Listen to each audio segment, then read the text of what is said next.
நண்பர்களே, அவங்களோட சுயநலம், அவங்களோட தேவைகளுக்காக காங்கிரஸுடைய நிலைமை எப்படி ஆயிடுச்சுன்னா, காங்கிரஸுடைய ராஜ குடும்பம் சுதந்திரத்தோட வரலாறுல இது முதல் முறை. அப்புறம் நீங்க இத கவனிங்க. சுதந்திரத்துக்கு அப்புறம் எத்தனை தேர்தல்கள் நடந்திருக்கு? முதல் முறையா டெல்லியில காங்கிரஸுடைய ராஜ குடும்பம் இருக்கே, அவங்க காங்கிரஸுக்கு ஓட்டு போட மாட்டாங்க. ஒருவேளை அவங்க ராஜ குடும்பமே காங்கிரஸுக்கு ஓட்டு போடலன்னா உங்ககிட்ட ஓட்டு கேட்கறதுக்கு என்ன உரிமை இருக்கு? எங்க இந்த ராஜ குடும்பத்து மக்கள் இருக்காங்களோ அங்க காங்கிரஸ்காரங்க கூட போட்டியிட மாட்டேங்கிறாங்க. முதல் முறையா இப்படி நடந்துகிட்டு இருக்கு. காங்கிரஸோடைய துரதிர்ஷ்டம், அவங்களுடைய ராஜ குடும்பமே அவங்களுக்கு ஓட்டு போட முடியல. மக்களே, இங்க ராஜஸ்தான்ல என்ன நடந்துகிட்டு இருக்கு? இந்த இடத்துல காங்கிரஸ் தலைவருங்க ஒவ்வொரு வீட்டுக்கா போய் என்ன சொல்றாங்க? காங்கிரஸுக்கு ஓட்டு போடாதீங்கன்னு.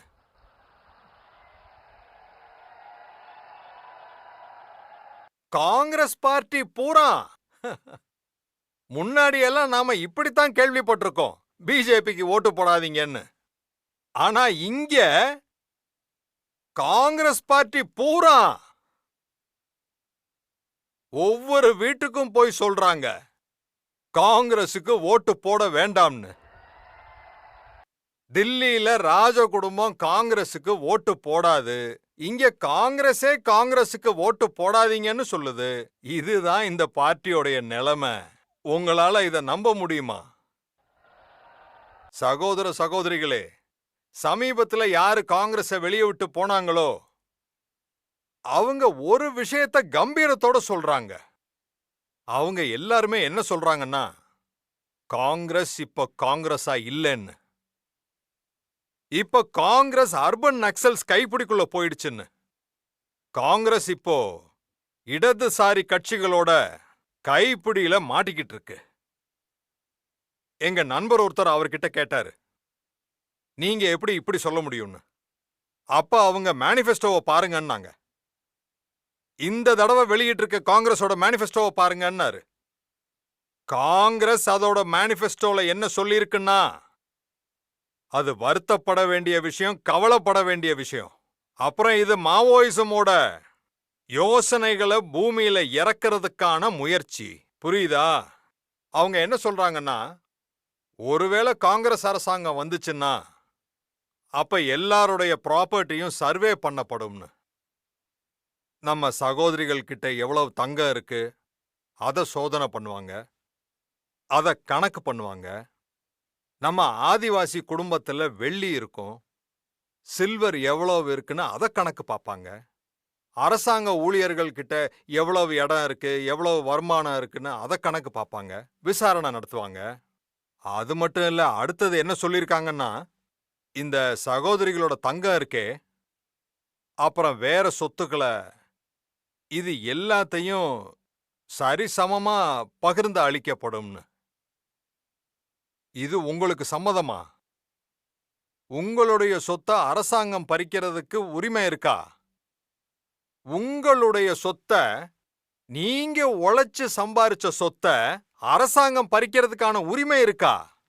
அந்த சொத்தை என்னுடைய தாய்மார்கள் சகோதரிகள் வாழ்க்கையில இருந்து தங்கம், ஆபரணங்கள் ஷோ பண்றதுக்காக இல்ல, அவங்களோட சுயமரியாதையோட இணைஞ்சிருக்கு. அவங்களுடைய தாலி கயிறு அது வெறும் தங்கத்தோட மதிப்பு கிடையாது, அவங்களோட வாழ்க்கையோட கனவுகளோட இணைஞ்சிருக்கு. நீங்க உங்க அறிக்கையில அதை பறிக்க பாக்குறீங்க. தங்கத்தை வாங்கிடுவோம், அப்புறம் எல்லாருக்கும் பகிர்ந்து கொடுத்துருவோம். இதுக்கு முன்னாடி அவங்களுடைய அரசாங்கம் இருக்கும்போது சொன்னாங்க, நாட்டோடைய சொத்துல முதல் உரிமை முஸ்லிம்ஸுக்கு தான். இதுக்கு அர்த்தம், இந்த சொத்து புறம் சேர்த்து வச்சு யாருக்கு பகிர்ந்து கொடுப்பாங்க? யாருக்கு பசங்க நிறைய இருக்கவங்களோ அவங்களுக்கு கொடுப்பாங்க. ஊடுருவிகளுக்கு கொடுத்துருவாங்க. நீங்க கஷ்டப்பட்டு உழைச்ச அந்த காசு ஊடுருவவாதிகளுக்கு கொடுத்துருவீங்களா? இது உங்களுக்கு சம்மதமா? இது காங்கிரஸோடைய மேனிஃபெஸ்டோல இருக்கு. அவங்க தாய்மார்கள் சகோதரிகளுடைய தங்கத்தை கணக்கு பாப்பாங்களா, அத அவங்க கிட்ட இருந்து பறிச்சிருவாங்களா, அதுக்கப்புறம் அதை எல்லாருக்கும் பகிர்ந்து கொடுத்துருவாங்களா. அதை யாருக்கு பகிர்ந்து கொடுப்பாங்க? மன்மோகன் சிங்கோடைய அரசாங்கம் சொல்லுச்சு, சொத்துக்கான முதல் உரிமையாளர்கள் முஸ்லிம்ஸ் தான். சகோதர சகோதரிகளே, இந்த அர்பன் நக்சல்ஸோட எண்ணம், என்னுடைய தாய்மார்களே சகோதரிகளே, இவங்க உங்களோட நீங்க போட்டிருக்கிற தாலி கயிறை கூட விட்டு வைக்க மாட்டாங்க. அத கூட பறிச்சிருவாங்க, சொல்லிட்டேன்.